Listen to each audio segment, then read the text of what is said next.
अस्सलाम वालेकुम, welcome to marriage ton. उम्मीद है आप सब बिल्कुल खैरियत से होंगे और ज़िंदगी को भरपूर तरीके से एंजॉय कर रहे होंगे। जी, आज मैं आपके साथ अपना एक नॉर्मल डे का संडे का व्लॉग शेयर करूंगी। मेरी बड़ी बहन की गोल्डन जुबली थी, शी वाज टर्निंग 50, सो उसकी हम थोड़ी सी सेलिब्रेशन कर रहे थे। उसके लिए we sisters have plan one dish party. हमने कहा था हम सब वन डिश बना कर ले जाएंगे और फिर एक अच्छी सी गैदरिंग हो जाएगी और सब मिलकर बैठ जाएंगे अपने पेरेंट्स के घर। सो उसके लिए मैंने डिसाइड किया कि मैं बनाऊँगी कबाब। सो मैं बीफ कबाब यहाँ पर बना रही थी। सो उसके लिए मैं पहले यहाँ पर कटिंग्स मैंने स्टार्ट कर दी थी। पहले मैंने कैप्सिकम को यानी शिमला मिर्च को मैंने 2 मीडियम साइज़ की शिमला मिर्च ली थी और उसको मैंने छोटा छोटा बारीक बारीक चॉप कर लिया। आप चॉपर में भी कर सकते हैं, मैंने हाथों से ही कर लिया था। वो किस वजह से वो आपको आगे वीडियो में पता चलेगा। साथ ही मैंने 4 मीडियम साइज़ के प्याज ले लिए थे, उनको भी बारीक बारीक चॉप कर लिया। ये क्वान्टिटी 1.5 किलो बीफ के लिए है। बीफ मीन्स मेरे पास यानी बीफ का कीमा मेरे पास 1.5 किलो था। उसके अंदर मैंने इतनी क्वांटिटी कैप्सिकम और प्याज की डाली। साथ ही मैंने अच्छी क्वांटिटी में हरा धनिया ले लिया, उसको भी मैंने बारीक बारीक चॉप कर लिया, ठीक है। और फिर मैंने गार्लिक ले लिया, लहसुन मैंने एक जो छोटा फूल होता है लहसुन का वो मैंने पूरा ले लिया था। उसको पील ऑफ करके उसका पेस्ट बना लिया। बस कटिंग्स में यही चीज़ें चाहिए। फिर मैंने मिन्स के अंदर ये सारी चीज़ें यानी प्याज, शिमला मिर्च, धनिया, लहसुन, साथ मैंने नमक डाला 1 टेबलस्पून। 1 टेबलस्पून मैंने इसमें पिसी हुई लाल मिर्च डाली थी और 1 टेबलस्पून ही इसमें मैंने ज़ीरा पाउडर डाल दिया, ठीक है। और उसके साथ मैंने फिर इसमें 1 टेबलस्पून क्रश्ड लाल मिर्च यानी जो कुटी हुई लाल मिर्च होती है वो मैंने डाल दी थी। बस मसाले इसमें यही जाएंगे। इसको अच्छे से मैंने मिक्स किया। मिक्स करने के बाद फिर मैंने इसको एक बार चॉपर में डालकर चॉप कर लिया। उससे ये हुआ कि मसाले सारे एक साथ जो है वो अच्छे से मिक्स भी हो जाते हैं। और अगर कोई इसका मिन्स का यानी कीमे का अगर कोई मोटा टुकड़ा हो या प्याज या कैप्सिकम का कोई मोटा टुकड़ा हो तो वो भी साथ में चॉप हो जाता है, बारीक हो जाता है। दूसरा ये कि आपने जो प्याज और शिमला मिर्च डाली है वो चॉप करने के बाद उनको मैंने एक मलमल के कपड़े में उनका पानी मैंने निचोड़ लिया था। तो पानी आपने ज़रूर निचोड़ के इनको डालना है, अदरवाइज़ आपके जो सीख कबाब होते हैं ना वो सही से फूलते नहीं हैं और वो अच्छे नहीं बनते, ठीक है। सो यहाँ पे मैंने इनको मिक्स कर लिया, फिर मैंने चॉप कर लिया। चॉप करने के बाद रेगुलर मैंने सीख कबाब वाले स्टाइल में उनको रोल करके तो फिर मैंने उनको फ्राई कर लिया। बिल्कुल लाइट से ऑयल में मैंने नॉन स्टिक पैन के ऊपर मैंने उनको फ्राई कर लिया था, लो फ्लेम के ऊपर, ताकि अच्छे से जो कीमा है वो गल जाए। सो इस तरह से मेरे कबाब रेडी हो गए। मैं कबाब लेके जा रही थी और बाकी मेरी सिस्टर्स जो हैं वो और 1 डिशेस बना के ला रही थी। चलिए जी, आज मैं आपसे बात करूंगी इस टॉपिक के ऊपर कि मैं सोच रही थी कि बचपन में हम अक्सर एक ऐसे लिखते होते थे जो कि बहुत कॉमन था, सबने लिखा होगा, a man is an architect of his own fate. So इस टॉपिक के ऊपर हम अक्सर बचपन में ऐसे लिखते होते थे, हमारे कोर्स में होता था। उस टाइम तो इस चीज़ की इतनी समझ नहीं थी, बट ऐसे में आपने अपना फीडबैक देना होता था, अपना ओपिनियन देना होता था that you are for it और अगेंस्ट इट, कि आपके ख्याल में कि इंसान अपनी किस्मत का खुद लिखारी होता है या इंसान अपनी किस्मत बनाने वाला खुद होता है या नहीं होता। इसमें हम अपना ओपिनियन देते थे।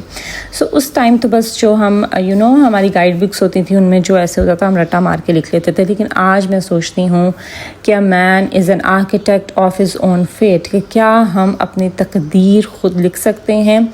सो मैं इस बारे में अब जो मेरा ओपिनियन है दैट इज़ यस, कि वाकई हम जो इंसान है ना हम अपनी तकदीर खुद लिख सकते हैं। देखिए, बहुत से ऐसे मामलात होते हैं ज़िंदगी के, बहुत से ऐसे मैटर्स होते हैं और ऐसे हमारे साथ ज़िंदगी में कभी कुछ प्रॉब्लम्स होती हैं, आजमाइशें होती हैं कि हम अक्सर ये कह देते हैं कि हमारी तकदीर में लिखा हुआ था या किस्मत में ये लिखा हुआ था। No doubt we being Muslims हम डेस्टिनी पे बिलीव करते हैं, हम तकदीर पे बिलीव करते हैं, हम अपनी किस्मत के लिखे होने पे बिलीव करते हैं कि अल्लाह ताला ने जब इंसान पैदा होता है तो उसका रिस्क लिख देता है। रिस्क में हर चीज़ आ जाती है कि उसको कितना माल मिलेगा, कितनी औलाद उसको मिलेगी, उसको रिस्क कितना मिलेगा, क्या उसमें आजमाइशें आएंगी, मतलब each and everything related to his life वो सब उसमें लिख दिया जाता है।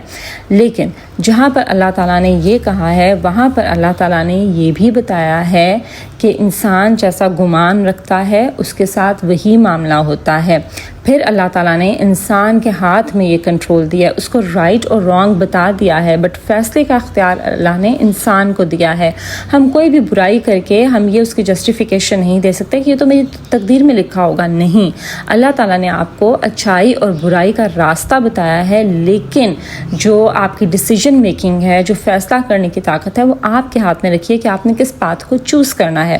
اس کے ساتھ ساتھ اللہ تعالیٰ نے یہ بھی فرمایا ہے کہ ہر انسان کو اس کی محنت کا صلہ ملتا ہے، ٹھیک ہے؟ محنت میں برکت ہے، جو جتنی محنت کرے گا وہ اتنا پائے گا، ٹھیک ہے؟ ایسا نہیں ہو سکتا کہ انسان محنت کرتا چلا جائے اور اس کو اس کا پھل نہ ملے۔ اللہ تعالیٰ نے قرآن میں کئی جگہ یہ بھی فرمایا ہوا ہے کہ اللہ سے مدد مانگو نماز کے ذریعے اور صبر کے ساتھ، یعنی اپنی محنت جاری رکھو، اپنی کوشش پوری کرتے رہو، ساتھ ساتھ اللہ تعالیٰ سے بھی اللہ کی مدد مانگتے رہو اور صبر رکھو، یعنی ہیو پیشنس، کنسسٹنسی کے ساتھ محنت کو جاری رکھو، ہارڈ ورک کرتے رہو۔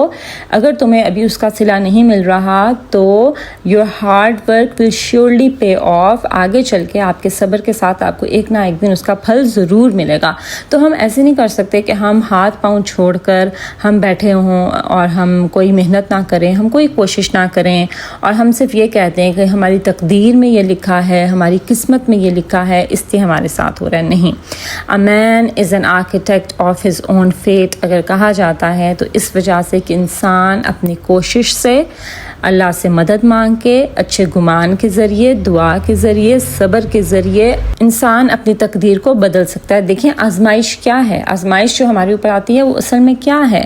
وہ یہی ہے نا کہ اللہ تعالیٰ جب ہمارے اوپر کوئی بھی ایسا مشکل وقت ڈالتا ہے تو ہمیں ٹیسٹ کرنے کے لیے ڈالتا ہے کہ ہم اس میں کس طرح کا بیہیو کرتے ہیں، اور اس کا جو ہمارا رزلٹ آئے گا نا وہ ڈیپینڈ کرے گا کہ ہم نے اس مشکل وقت میں کس طرح کا ایٹیٹیوڈ رکھا، ہم نے کیا کیا، ہم نے کیا سٹیپ لیے، ہم نے کتنی محنت کی، یا ہم ہاتھ پاؤں چھوڑ کر بیٹھ گئے۔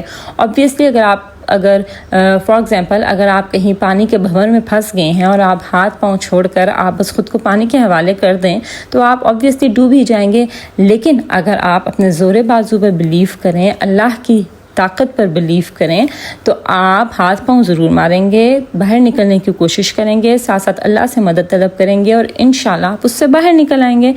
یہ انسان کے اوپر ہے کہ وہ مشکل حالات میں کس طرح سے ایکٹ کرتا ہے، ریئیکٹ کرتا ہے، رسپونڈ کرتا ہے، کہ اس نے مشکل حالات سے نکلنے کے لیے کیا کچھ کرنا ہے، یا اس نے ہاتھ پاؤں چھوڑ کے بیٹھ جانے ہیں اور صرف قسمت کو یا تقدیر کو بلیم کرنا ہے۔